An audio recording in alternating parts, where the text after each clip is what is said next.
My quote with my wife was always one day at a time.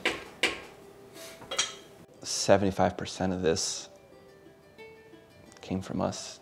Hands and knees, dirt.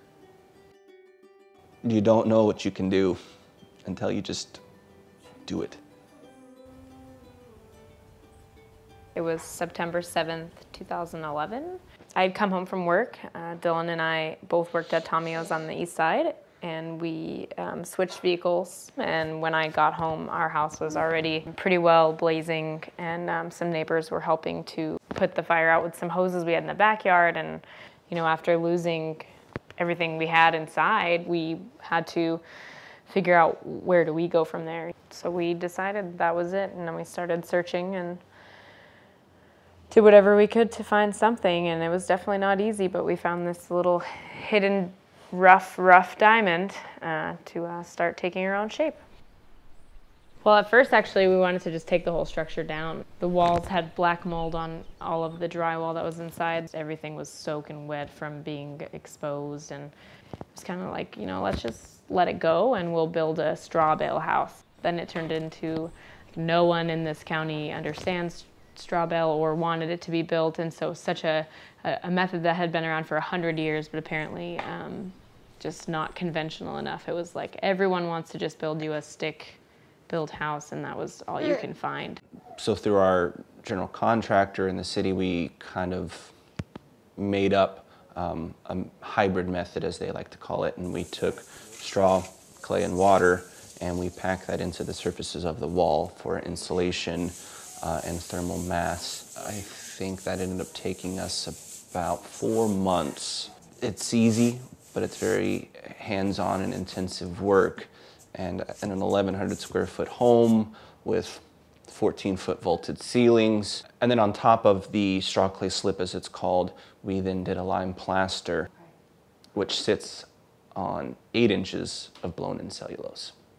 You know, it's very trying as two young adults raising kids, both working 40 hours a week and trying to build a home, balance time, balance money.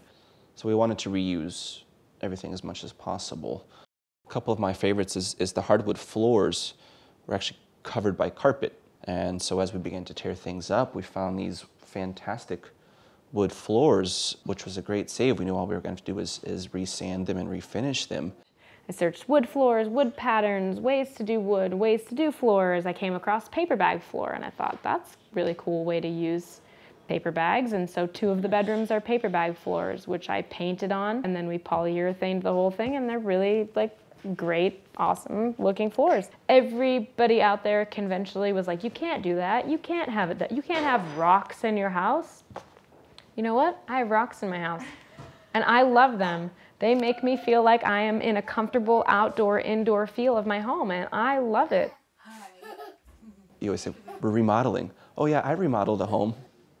Well, you hired a company, you hired a general contractor, you oversaw things, you put up the money for it, but I put staples through my fingers and hammered my fingers, and I cut half of my pinky off. You know, I mean, I remodeled.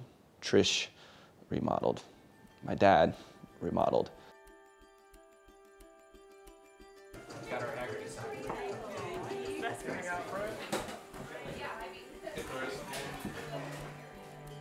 In a moment's notice, everything you have can be gone.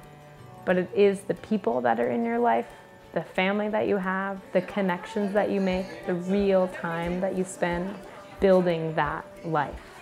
That's what really feels like living. When you look at everything now, we have a very beautiful home and garden home as far as I'm concerned, and we were only looking for a shell, you know.